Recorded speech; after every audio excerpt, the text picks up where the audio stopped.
So I recently had a question from someone that wanted to know, should I take a multivitamin mineral when I'm doing intermittent fasting? Okay, so let's just talk about that. A couple things you need to know. Number one, the RDAs, or the required nutrients, are much less when you're doing intermittent fasting. Your body tends to recycle these nutrients. If you're not eating as frequent, you don't need as much of the required nutrients. Okay. Number two, when you do intermittent fasting, you go into autophagy, which basically is a condition where your body is recycling protein, amino acids. So it becomes more efficient.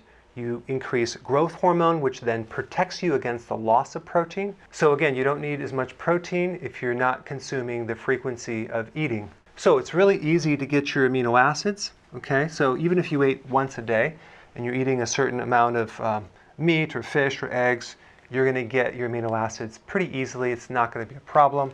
Fatty acids, again, not a problem because those meats and proteins usually come with fat.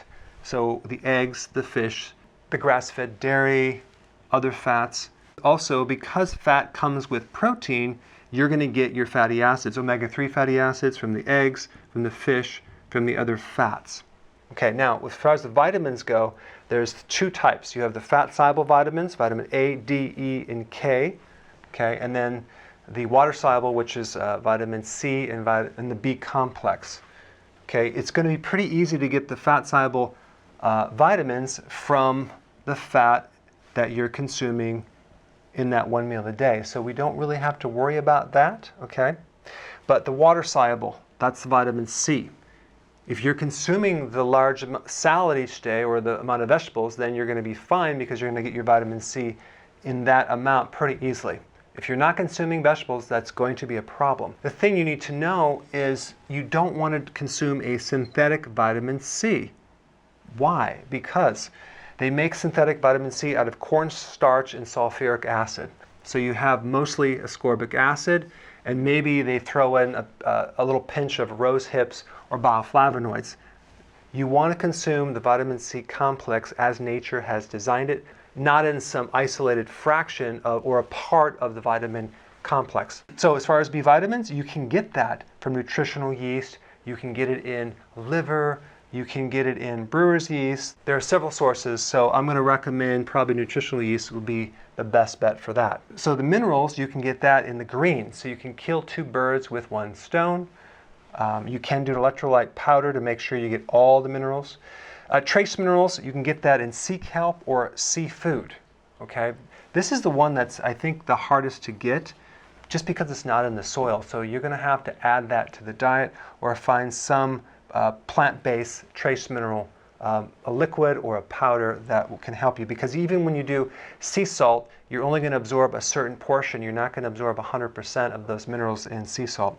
And then phytonutrients, which I'm going to include in this, even though they're not required, they give you a lot of additional health benefits. So cruciferous, kale, broccoli, Brussels sprouts, cabbage, cauliflower, all give you these wonderful complexes of plant-based chemicals that will help you. Sprouts, really, really healthy. So if you really wanted to get a multivitamin mineral, make sure it's a food-based, whole food concentrate, not the typical synthetic that you would get at the drugstore, GNC, or Walmart, where you're basically buying synthetic vitamins and calcium carbonate, limestone, and all sorts of other additional things that you don't really need.